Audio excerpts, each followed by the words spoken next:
According to online stat, only 2% affiliate marketers are highly successful and rest 98% are still struggling. Why people fail in affiliate marketing? लोग affiliate marketing में क्यों fail हो जाते हैं जबकि ये एक बहुत ही अच्छा बिजनेस है? लोग क्यों छोड़ रहे हैं इस बिजनेस को? हम लीड जनरेशन के बारे में बात करते हैं, हम सेल्स प्रोसेस के बारे में बात करते हैं, हम फॉलोअप्स के बारे में बात करते हैं, बट हम इस बारे में कभी बात नहीं करते हैं कि लोग क्यों छोड़ रहे हैं एफिलिएट मार्केटिंग, लोग क्यों फेल हो रहे हैं एफिलिएट मार्केटिंग में। आज की इस वीडियो में मैं आपको इसी का आंसर देने वाला हूं कि लोग क्यों क्विट कर जाते हैं affiliate marketing. Hey guys, welcome back to my channel. My name is Ankit Sharma. आज की इस वीडियो में जैसा कि मैंने आपको बताया, मैं ये बताने वाला हूं कि why people fail in affiliate marketing. Without wasting the time, let's start the video. The first point is people think this is a make money online rich scheme. लोग ये सोचते हैं कि यहाँ पे रातों रात अमीर बना जा सकता है।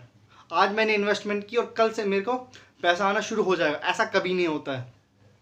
किसी भी लाइन में आपको रातों रात तरक्की नहीं मिलती है। उस रातों रात तरक्की के पीछे बहुत हार्डवर्क करना पड़ता है, तब जाके रातों रात तरक्की मिलती है। बट उससे पहले आपको बहुत मशक्क़त करनी पड़ती है। सबसे पहला जो मिथ है वो यही है कि make money online is a quick rich scheme, जो कि बिल्कुल गलत है।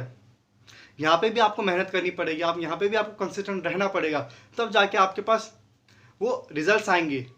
पहला रीज़न क्या होता है कि लोग फेल हो जाते हैं कि they think this is a quick make money online rich scheme. Second reason क्या है? They don't know the product they are promoting. लोगों ने एफिलिएट मार्केटिंग तो ज्वाइन कर ली, एफिलिएट प्लेटफॉर्म भी ज्वाइन कर लिया, बट जब बात प्रमोशन की आती है वो यही नहीं जानते उनका प्रोडक्ट क्या है। अब लेट सपोज मैं शूज़ बेच रहा हूँ, तो मुझे अगर शूज़ का साइज़ नहीं पता, शूज़ का कलर नहीं पता, शूज़ के फीचर नहीं पता, तो मैं कैसे उसको सेल कर पाऊँगा? अगर ये टी शर्ट मैंने पहनी हुई है, मुझे ये नहीं पता कि मेरा साइज़ क्या है, मुझे ये नहीं पता कि मेरे को कौन सा कलर पसंद है, मुझे ये नहीं पता कि मुझे कौन सा फैब्रिक पसंद है, तो मैं कैसे कोई चीज़ बाय कर पाऊँगा? और वही same goes to sales person. अगर उसे ये नहीं पता कि सामने वाले कस्टमर का साइज़ क्या है, उसको कौन सा कलर पसंद आएगा, उसके क्या फैब्रिक पसंद आएगा, वो कैसे सेल कर पाएगा? उसको अगर अपने प्रोडक्ट के बारे में नहीं पता होगा तो वो कैसे सेल कर पाएगा? जैसे कि मैंने आपको एग्जांपल दिया शूज़ का, अगर मुझे शूज़ के फीचर नहीं पता होगा तो मैं कैसे सेल कर पाऊंगा किसी भी एक पर्टिकुलर कस्टमर को। जब भी लोग एफिलिएट मार्केटिंग में ज्वाइन कर लेते हैं, लेकिन वो अपने प्रोडक्ट को नहीं पहचान पाते हैं कि उनका प्रोडक्ट एक्चुअली है क्या, किन के लिए बना हुआ प्रोडक्ट, वो किन लोगों को टारगेट करेगी जिससे वो प्रोडक्ट उनको हेल्प कर पाए। वो अपने प्रोडक्ट के फीचर्स को ही नहीं जान पाते, वो अपने प्रोडक्ट के यूजफुलनेस को ही नहीं पता कर पाते। उनका प्रोडक्ट एक्चुअल में क्या है, क्या डिलीवर कर रहा है सामने वाले को, उनको यही नहीं पता, इसलिए लोग फेल हो जाते हैं। तीसरा, they don't go under proper training. अगर मैं क्रिकेट मैच खेल रहा हूं तो जब तक मैं नेट प्रैक्टिस नहीं करूंगा मैं एक्चुअल मैच में रन नहीं बना पाऊंगा।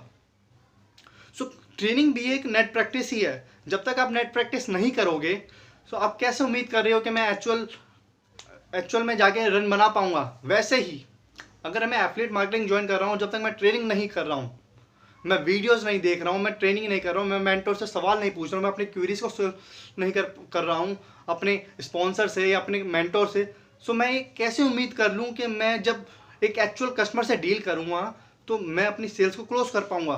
कभी नहीं कर पाएंगा कोई भी। उससे पहले आपको हमेशा एक ट्रेनिंग के अंदर जाना चाहिए।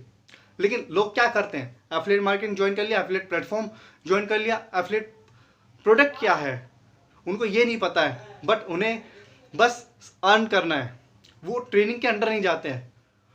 98% लोग क्या करते हैं? वो एफिलिएट मार्केटिंग में आ भी जाते हैं, उन्हें प्रोडक्ट भी मिल जाता है, लेकिन प्रोडक्ट क्या है उन्हें ये नहीं पता, और प्रोडक्ट के रिगार्डिंग जो उन्हें ट्रेनिंग दी जाती है वो भी कभी ट्रेनिंग नहीं लेते हैं। अब अगर आप ट्रेनिंग नहीं लीजिएगा तो क्या कीजिएगा? आप फेल हो गए ही होंगे। अगर मैं बैट्समैन हूं, जब तक मैं नेट्स में 100, 200, 300 बॉलें ना खेल लूं, मैं प्रैक्टिस ना कर लूं, तो क्या मैं असली मैच में जाके रन बना पाऊंगा? नहीं बना पाऊंगा। हमेशा आपको ट्रेनिंग पे फोकस करना पड़ेगा। लेकिन 98% लोग इसलिए फेल हो जाते हैं क्योंकि वो ट्रेनिंग पे फोकस नहीं करते हैं। वो ये सोचते हैं हम बिना ट्रेनिंग के भी सेल कर पाएंगे। ऐसा कभी नहीं होगा। आप फेल होंगे ही होंगे अगर आप विदाउट ट्रेनिंग सेल करने निकलोगे तो। थर्ड था, they don't go under proper training. Fourth क्या है? They only do selling, not help others. अब जब एफिलिएट मार्केटिंग में लोग ज्वाइन करते हैं, वो क्या सोचते हैं? मेरे को सिर्फ सेल करना, सेल करना, सेल करना है। बट उनके माइंडसेट का ये क्या होता है कि सर मुझे सेलिंग करनी है। उनका माइंडसेट ऐसा नहीं होता कि मुझे सामने वाले की हेल्प करनी है। बट एक्चुअल में सेलिंग होती क्या? सेलिंग होती हेल्प करना दूसरे को। अगर लेट सपोज मुझे किसी की प्रॉब्लम समझ में आ गई है और मुझे लगता है मेरा प्रोडक्ट उस प्रॉब्लम को सोल्व कर सकता है, तब मैं उसको अपने प्रोडक्ट रिकमेंड करूँगा और तब जाके मेरी सेलिंग होगी, यानी कि मैं एक्चुअल में उसकी हेल्प कर रहा हूँ। बट 98% लोग क्या सोचते हैं कि मुझे सिर्फ सेल करना है, वेदर वो प्रोडक्ट उसके काम का है या नहीं है, नो मैटर व्हाट, बट मुझे सिर्फ सेल करना है। 98% लोग क्या सोचते हैं, मुझे गंगे को कंगी बेचना है, गंजे को कंगी बेचना है, सिर्फ यही करना है। लेकिन सेल्स में ऐसा नहीं होता है।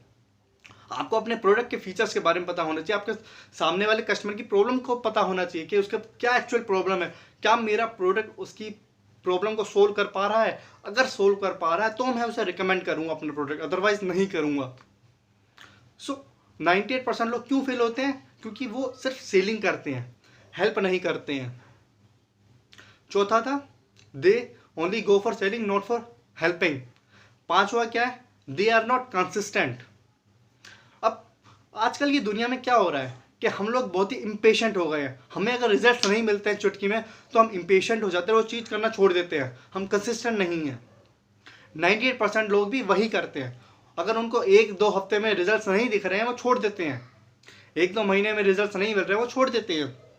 इसलिए 98% लोग एफिलिएट मार्केटिंग छोड़ रहे हैं, क्योंकि वो कंसिस्टेंट नहीं है, उनमें वो पेशेंस नहीं है, जिस कारण वो एफिलिएट मार्केटिंग को परस्यू कर पाए लॉन्गर टर्म के लिए। उनका वो माइंडसेट नहीं है, वो लॉन्ग विजन नहीं सोच पा रहे हैं। वो ये नहीं सोच पा रहे अगर अभी मैंने 6 महीने ट्रेनिंग में दिया तो अगले 6 साल मैं कितना कमा पाऊंगा। लेकिन वो क्या ये सोच रहे हैं मुझे इन 6 महीने में इतना कमाना है। ऐसा कभी नहीं होता है। आपको दूर की सोचनी पड़ेगी, लॉन्ग टर्म विजन देखना पड़ेगा और आपको कंसिस्टेंसी के साथ अपना काम करना पड़ेगा। नो मैटर व्हाट, अगर रिजल्ट्स आ रहे हैं या नहीं आ रहे, नो मैटर व्हाट, आपको कंसिस्टेंट रहना पड़ेगा। अगर आप कंसिस्टेंट हो तो आज नहीं तो कल आपको रिजल्ट्स आएंगे ही आएंगे। लेकिन अगर आप कंसिस्टेंट नहीं हो तो मे बी आज आपको थोड़ा पैसा मिल भी जाए, लेकिन लॉन्गर टर्म के लिए कभी आपको पैसा नहीं मिलेगा, that's for sure. So I hope अभी तक जो मैंने वीडियो में आपको बताए हुए वो आपको एक्चुअल रीज़न पता चले होंगे लोग क्यों फेल हो रहे हैं एफिलिएट मार्केटिंग में।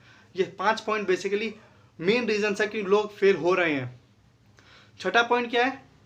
Targeting the wrong people.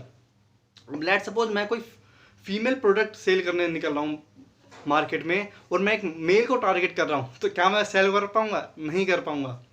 एक फीमेल प्रोडक्ट सिर्फ एक फीमेल के लिए होता है, वैसे ही जैसे एक मेल प्रोडक्ट सिर्फ मेल के लिए होता है।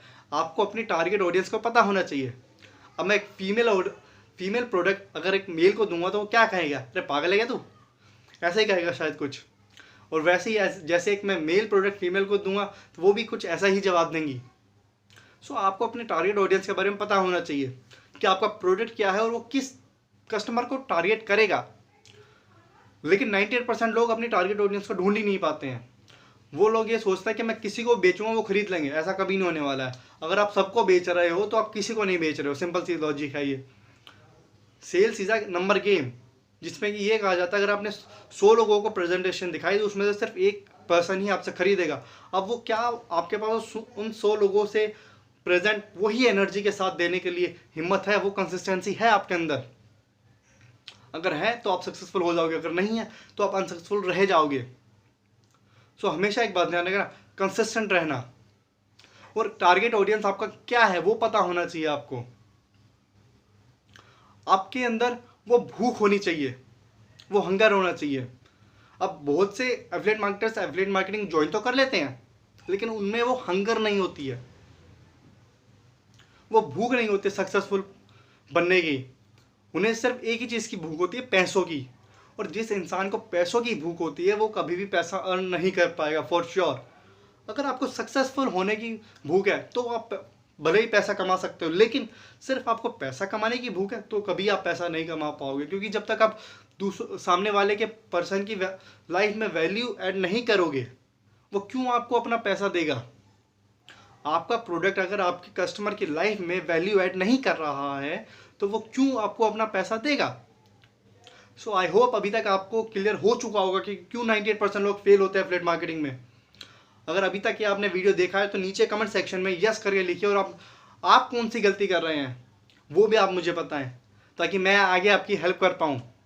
सो मैं उम्मीद करता हूँ इस वीडियो को देखने के बाद आपको आपकी गलतियों के बारे में पता चला होगा कि आप कौन सी सबसे बड़ी गलती कर रहे हो और क्यों आप स्ट्रगल कर रहे हो एफिलिएट मार्केटिंग के बारे में।